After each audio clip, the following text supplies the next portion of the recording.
नमस्कार दोस्तों, आइए सुनते हैं मुंशी प्रेमचंद की कहानी निर्वासन।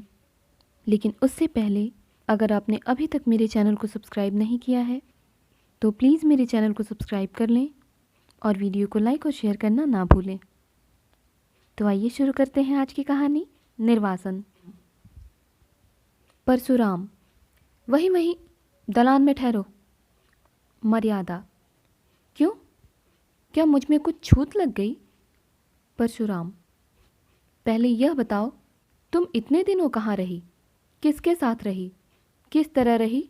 और फिर यहाँ किसके साथ आई? तब तब विचार देखी जाएगी।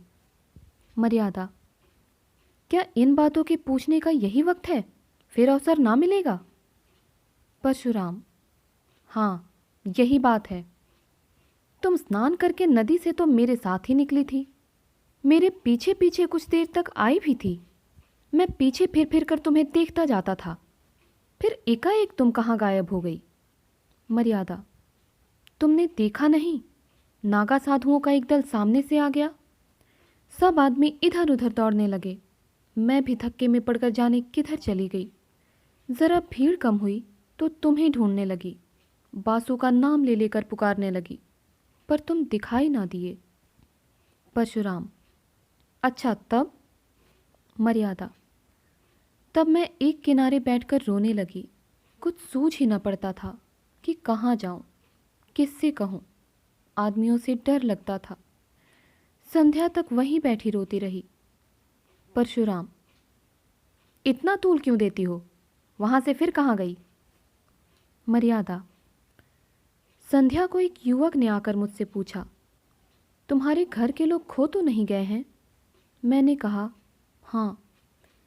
तब उसने तुम्हारा नाम और पता ठिकाना पूछा और उसने सब एक किताब पर लिख लिया और मुझसे बोला, मेरे साथ आओ, मैं तुम्हें तुम्हारे घर भेज दूंगा। परशुराम, वह आदमी कौन था? मर्यादा, वहाँ की सेवा समिति का स्वयं सेवक था। परशुराम, तो तुम उसके साथ हो ली? मर्यादा, और क्या करती? वह मुझे समिति के कार्यालय में ले गया। वहाँ एक शामियाने में एक लंबी दाढ़ी वाला मनुष्य बैठा हुआ कुछ लिख रहा था। वही उन सेवकों का अध्यक्ष था और भी कितने ही सेवक वहाँ खड़े थे। उसने मेरा पता ठिकाना रजिस्टर में लिखकर मुझे एक अलग शामियाने में भेज दिया, जहाँ और भी कितनी खोई हुई स्त्रियां बैठी हुई थीं। परशुराम, तुमने उसी वक्त अध्यक्ष से क्यों न कहा कि मुझे पहुंचा दीजिए? मर्यादा, मैंने एक बार नहीं सैकड़ों बार कहा, लेकिन वह यही कहते रहे, जब तक मेला खत्म न हो जाए और सब खोई हुई स्त्रियां एकत्र न हो जाए मैं भेजने का प्रबंध नहीं कर सकता। मेरे पास न इतने आदमी हैं न इतना धन। परशुराम, धन की तुम्हें क्या कमी थी? कोई एक सोने की चीज़ बेच देती तो काफ़ी रुपए मिल जाते। मर्यादा, आदमी तो नहीं थे। परशुराम, तुमने यह कहा था कि खर्च की कुछ चिंता ना कीजिए, मैं अपना गहना बेचकर अदा कर दूंगी। मर्यादा, नहीं, यह तो मैंने नहीं कहा। परशुराम, तुम्हें उस दशा में भी गहने इतने प्रिय थे? मर्यादा, सब स्त्रियां कहने लगी, घबराती क्यों हो? यहाँ किस बात का डर है? हम सभी जल्द से जल्द अपने घर पहुंचना चाहती हैं, मगर क्या करें? तब मैं भी चुप हो रही। परशुराम, और सब स्त्रियां कुएं में गिर पड़ती तो तुम भी गिर पड़ती। मर्यादा, जानती तो थी कि यह लोग धर्म के नाते मेरी रक्षा कर रहे हैं, कुछ मेरे नौकर या मजूर तो नहीं हैं, फिर आग्रह किस मुंह से करती? और यह बात भी है कि बहुत सी स्त्रियों को वहां देखकर मुझे कुछ तसल्ली हो गई। परशुराम, हाँ, इससे बढ़कर तस्कीन की और क्या बात हो सकती थी? अच्छा, तो वहां कै दिन तस्कीन का आनंद उठाती रही? मेला तो दूसरे ही दिन उठ गया होगा। मर्यादा, रात भर में स्त्रियों के साथ उसी शामियाने में रही। परशुराम, अच्छा, तुमने मुझे तार क्यों न दिलवा दिया? मर्यादा, मैंने समझा जब यह लोग पहुंचाने को कहते ही हैं तो तार क्यों दूं? परशुराम, खैर, रात को तुम वहीं रही, युवक बार बार भीतर आते जाते रहे होंगे। मर्यादा, केवल एक बार एक सेवक भोजन के लिए पूछने आया था। जब हम सबों ने खाने से इनकार कर दिया तो वह चला गया और फिर कोई ना आया। मैं रात भर जागती ही रही। परशुराम, यह मैं कभी ना मानूंगा कि वहाँ इतने युवक थे और कोई अंदर ना गया होगा। समिति के युवक आकाश के देवता नहीं होते। खैर, वह दाढ़ी वाला अध्यक्ष तो ज़रूर ही देखभाल करने गया होगा। मर्यादा, हाँ, वह आते थे पर द्वार पर से पूछ पूछ कर लौट जाते थे। हाँ, जब एक महिला के पेट में दर्द होने लगा था तो 2-3 बार दवाएं पिलाने आए थे। परशुराम, निकली ना वही बात। मैं इन धूर्तों की नस नस पहचानता हूँ। विशेषकर तिलक मालाधारी दढ़ियलों को तो मैं गुरु घंटाल ही समझता हूँ। तो वह महाशय कई बार दवाएं देने गए थे। कहीं तुम्हारे पेट में तो दर्द नहीं होने लगा था? मर्यादा, तुम एक साधु पर आक्षेप कर रहे हो। वह बेचारे एक तो मेरे बाप के बराबर थे, दूसरे आंखें नीची किए रहने के सिवाय कभी किसी पर सीधी निगाह नहीं करते थे। परशुराम, हाँ, वहाँ सब देवता ही देवता जमा थे। खैर, तुम रात भर वहाँ रही। दूसरे दिन क्या हुआ? मर्यादा, दूसरे दिन भी वहीं रही। एक स्वयंसेवक हम सभी स्त्रियों को साथ लेकर मुख्य मुख्य पवित्र स्थानों के दर्शन कराने गया और दोपहर को लौटकर सबों ने भोजन किया। परशुराम, तो तुमने वहाँ सैर सपाटा भी खूब किया, कोई कष्ट न होने पाया। तो भोजन के बाद गाना बजाना भी हुआ होगा? मर्यादा, गाना बजाना तो नहीं। हाँ, सब अपना अपना दुखड़ा रोती रहीं।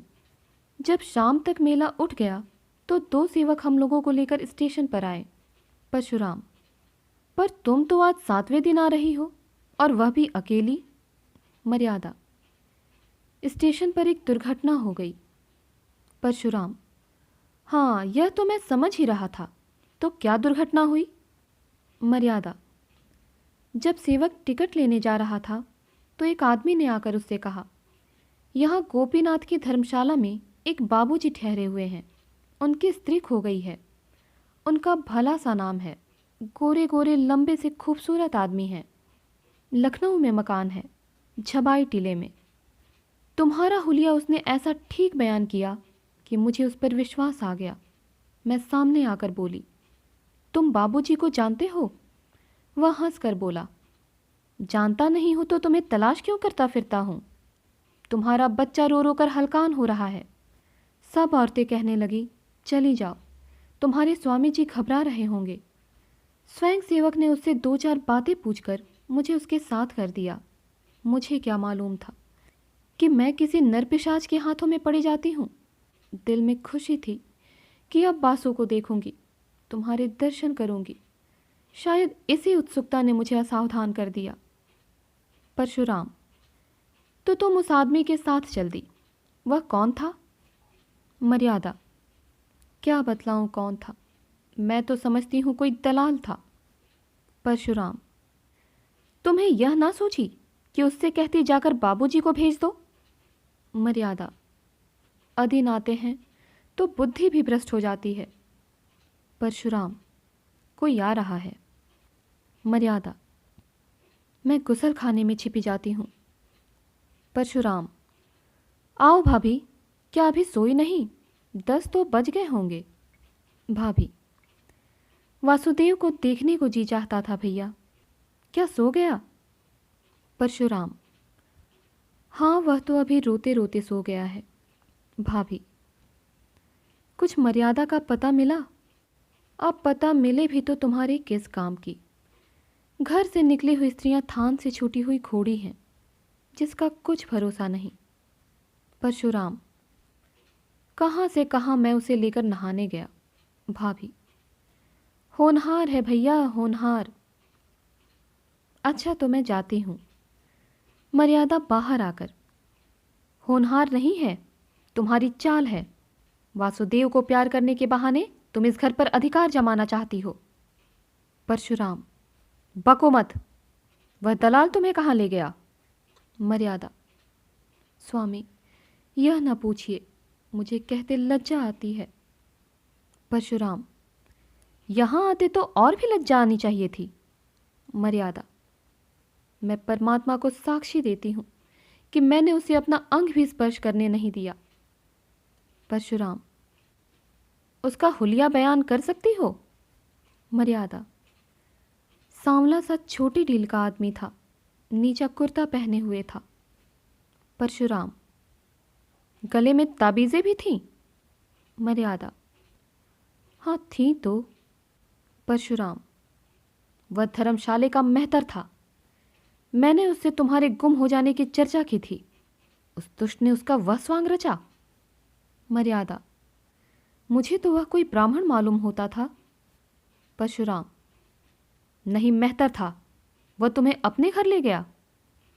मर्यादा, हाँ, उसने मुझे तांगे पर बिठाया और एक तंग गली में एक छोटे से मकान के अंदर ले जाकर बोला, तुम यहीं बैठो, तुम्हारे बाबूजी यहीं आएंगे।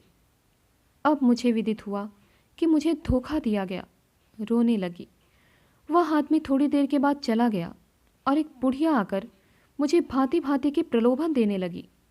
सारी रात रो कर काटी।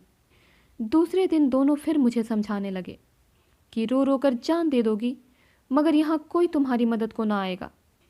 तुम्हारा एक घर छूट गया, हम तुम्हें उससे कहीं अच्छा घर देंगे, जहाँ तुम सोने के कौर खाओगी और सोने से लज जाओगी। जब मैंने देखा कि यहाँ से किसी तरह नहीं निकल सकती, तो मैंने कौशल करने का निश्चय किया। परशुराम, खैर सुन चुका, मैं तुम्हारा ही कहना मान लेता हूँ कि तुमने अपने सतीत्व की रक्षा की, पर मेरा हृदय तुमसे घृणा करता है। तुम मेरे लिए फिर वह नहीं हो सकती जो पहले थी। इस घर में तुम्हारे लिए स्थान नहीं है। मर्यादा, स्वामी, यह अन्याय ना कीजिए। मैं आपकी वही स्त्री हूँ जो पहले थी। सोचिए मेरी क्या दशा होगी। परशुराम, मैं यह सब सोच चुका और निश्चय कर चुका। आज 6 दिन से यही सोच रहा हूँ। तुम जानती हो कि मुझे समाज का भय नहीं है। छूत विचार को मैंने पहले ही तिलांजलि दे दी। देवी देवताओं को पहले ही विदा कर चुका। पर जिस स्त्री पर दूसरी निगाहें पड़ चुकी, जो 1 सप्ताह तक न जाने कहाँ और किस दशा में रही, उसे अंगीकार करना मेरे लिए असंभव है। अगर यह अन्याय है तो ईश्वर की ओर से है, मेरा दोष नहीं। मर्यादा, मेरी विवशता पर आपको जरा भी दया नहीं आती। परशुराम, जहाँ घृणा है वहाँ दया कहाँ। मैं अब भी तुम्हारा भरण पोषण करने को तैयार हूँ। जब तक जीऊँगा तुम्हें अन्न वस्त्र का कष्ट ना होगा, पर अब तुम मेरी स्त्री नहीं हो सकती।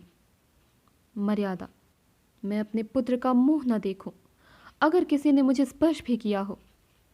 परशुराम, तुम्हारा किसी अन्य पुरुष के साथ क्षण भर भी एकांत में रहना तुम्हारे पतिव्रत को नष्ट करने के लिए बहुत है। यह एक विचित्र बंधन है। रहे तो जन्म जन्मांतर तक रहे, टूटे तो क्षण भर में टूट जाए। तुम ही बताओ, किसी मुसलमान ने जबरदस्ती मुझे अपना उच्छिष्ट भोजन खिला दिया होता तो तुम मुझे स्वीकार करती? मर्यादा, वह तो दूसरी बात है। परशुराम, नहीं, एक ही बात है। जहाँ भावों का संबंध है वहाँ तर्क और न्याय से काम नहीं चलता। यहाँ तक कि अगर कोई कह दे कि तुम्हारे पानी को मेहतर ने छू लिया है, तब भी उसे ग्रहण करने से तुम्हें घृणा आएगी। अपने ही दिल से सोचो कि तुम्हारे साथ न्याय कर रहा हूँ या अन्याय। मर्यादा, मैं तुम्हारी छुई हुई चीज़ें न खाती, तुमसे पृथक रहती, पर तुम्हें घर से तो ना निकाल सकती थी। मुझे इसीलिए दुत्कार रहे हो ना कि तुम घर के स्वामी हो और समझते हो कि मैं इसका पालन करता हूँ। परशुराम, यह बात नहीं है, मैं इतना नीच नहीं हूँ। मर्यादा, तो तुम्हारा यह अंतिम निश्चय है? परशुराम, हाँ, अंतिम। मर्यादा, जानते हो इसका परिणाम क्या होगा? परशुराम, जानता भी हूँ और नहीं भी जानता। मर्यादा, मुझे वासुदेव को ले जाने दोगे? परशुराम, वासुदेव मेरा पुत्र है। मर्यादा, उसे एक बार प्यार कर लेने दोगे? परशुराम, अपनी इच्छा से नहीं, तुम्हारी इच्छा हो तो दूर से देख सकती हो। मर्यादा, तो जाने दो, ना देखूंगी, समझ लूंगी कि विधवा भी हूँ और बांझ भी। चलो मन, अब इस घर में तुम्हारा निवाह नहीं, चलो जहाँ भाग्य ले जाए। तो दोस्तों, उम्मीद करती हूँ कहानी आपको पसंद आई होगी। इसी प्रकार की और कहानियों के लिए हमारे साथ जुड़े रहें। मिलती हूँ अगली कहानी के साथ, तब तक के लिए धन्यवाद।